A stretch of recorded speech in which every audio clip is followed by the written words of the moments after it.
At 6 in the morning, I was standing barefoot in my own driveway, holding a notice that said, "My house would be seized and auctioned in 2 weeks.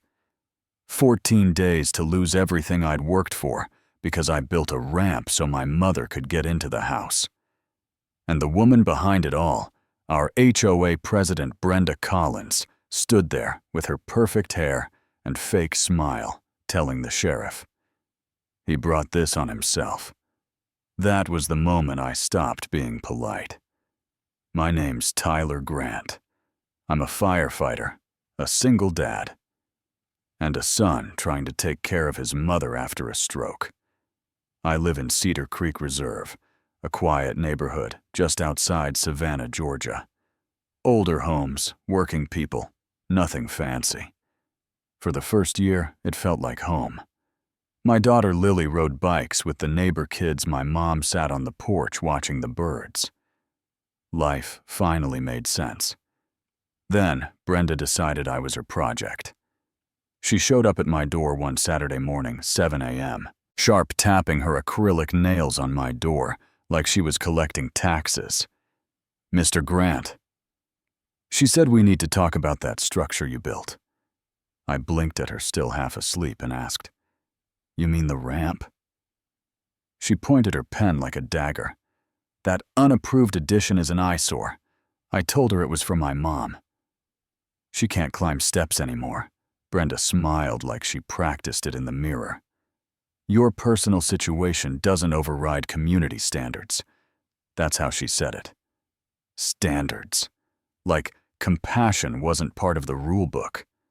I tried to be civil, sent an email asking for a medical accommodation, attached my mom's physical therapist note, offered to paint or stain the ramp any way they wanted. The answer came fast. Request denied. Medical exceptions not recognized. And at the bottom, failure to comply may result in lien activity. Lien activity over a ramp. I still tried to believe this was just a misunderstanding, until the day I came home from a 24-hour shift and couldn't get through the gate. My access code was disabled. My mom was sitting in the passenger seat, tired, confused, asking if we were lost. I called Brenda, and she said non-compliant accounts have been deactivated for liability reasons. You can request reinstatement next month. Next month. I had to tailgate another car just to get my mother into her own house. That night she cried and said, "Baby, I'm sorry I'm causing trouble." That was it for me. You can insult me all you want, but you don't make my mother feel like a burden. A week later, I found a bright orange sticker on my work truck, unauthorized commercial vehicle. $300 fine. Brenda was standing across the street watching, sipping her coffee. I told her that truck saves lives. I install fire alarm safety gear for seniors. She said, "The optics of industrial vehicles suggest instability." Instability. She was setting me up, making me look like a threat so she could push me out. At the next HOA meeting, she called me aggressive and unstable in front of everyone. Claimed I'd threatened her in my driveway on a morning when I was literally across town on an emergency call. People started recording. That's when my quiet neighbor, Amanda Price, stood up. She works nights at the hospital, barely says 2 words, usually. But that night, she looked Brenda in the eye and said, "You billed this HOA $19,000 for a security patrol that doesn't exist." The room went dead quiet. Brenda stuttered, tried to laugh it off, but Amanda kept going.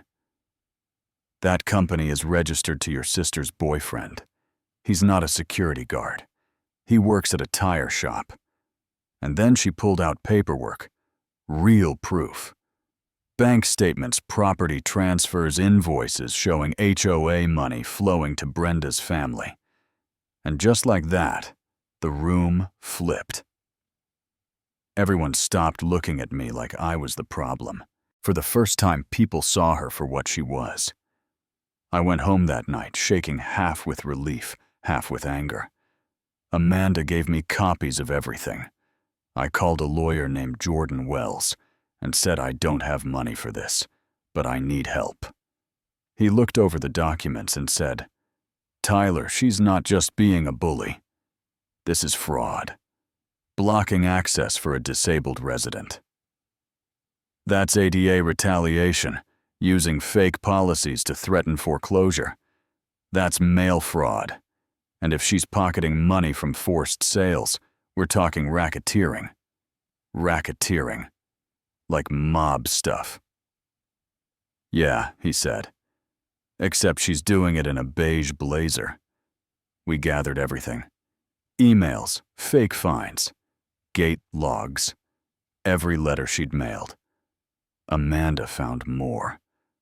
Brenda had forced 3 elderly homeowners to sell cheap, and every one of those houses ended up under her husband's LLC.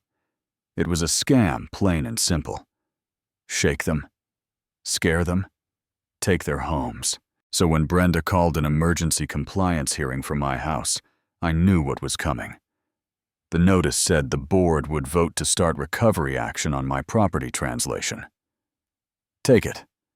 That night, the clubhouse was packed. Neighbors everywhere, phones out. Brenda walked in late, smiling like a politician. "Thank you all for coming," she said. "We're here to address ongoing non-compliance from Mr. Grant, which threatens our property values." She tried to sound calm, but her voice had that little tremor. She called for a motion to vote, and that's when the door opened. Jordan walked in, followed by a county investigator and a sheriff's deputy. The air left the room. Jordan dropped a thick binder on the table. "Before you proceed," he said, "Ms. Collins, you should be aware that you are under investigation for HOA fund misappropriation, wire fraud, and harassment of a disabled resident." Brenda's face went white. She tried to laugh. "This is ridiculous." Jordan flipped the binder open. "Here's your company, Collins Community Patrol. Here's where the money went to your husband's LLC. Here are the foreclosure threats you mailed with fake policy language." Neighbors gasped. Phones came up. A man in the back yelled, "You did that to my mom." Brenda pointed at me, voice shaking. "He's been harassing me for months. He's unstable. Dangerous." The deputy asked her, "Do you have police reports?" She froze. We were trying to handle it internally. The deputy said, "Right. So you didn't call us, but you did disable his gate access and threaten foreclosure." She didn't answer. The investigator stepped forward and said, "Effective immediately. You are removed as acting HOA president pending investigation. All lien activity is frozen." Brenda's mouth opened, but no sound came out. The deputy stood up calm as ever. "Ma'am, please stand. You're coming with us." The room exploded, people whispering, recording, cheering. Brenda stumbled as they walked her out, still insisting she was protecting property values. I just sat there, hands flat on that cheap folding table, heart pounding. For the first time in months, I felt like I could breathe. She tried to take my home. Instead, she walked out of that room in handcuffs. You know, people talk about power like it's some big dramatic thing. But sometimes it's quiet. Sometimes it's sitting still while the truth does the talking for you. And it shouldn't take a lawyer and a pile of evidence to stop a bully in a pastel blazer. But here we are. So now I want to ask you something. Where's the line? When do community standards stop being about lawns and start being about control? Have you ever had someone like Brenda in your life? Someone who hides behind rules to make other people feel small? Drop your story. Below, tell me where you're watching from. And let's see how many of us have had to fight back just to keep what's ours. Because sometimes the only way to stand your ground is to make the ground shake back.